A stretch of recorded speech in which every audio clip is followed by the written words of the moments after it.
তুমি কি জানো তোমার শরীরে একটা দ্বিতীয় মস্তিষ্ক আছে? এটা তোমার মাথায় না, এটা লুকিয়ে আছে তোমার পেটে।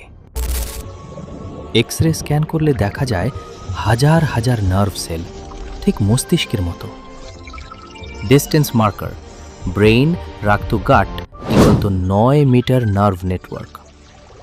Signal speed milliseconds. এই সিস্টেমের নাম এন্টেরিক নার্ভাস সিস্টেম। এটা নিজে নিজেই সিদ্ধান্ত নিতে পারে তুমি খারাপ কিছু অনুভব করলে পেটে অস্বস্তি কেন হয় জানো? কারণ এই দ্বিতীয় মস্তিষ্ক আগে বুঝে ফেলে।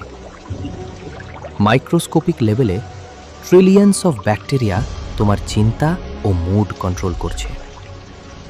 মানে তুমি যা ভাবছো তা আসলে তোমার ব্রেইন না, তোমার গট ঠিক করছে। তাহলে বলো, তুমি আসলে কাকে বিশ্বাস করো, ব্রেইন না গট?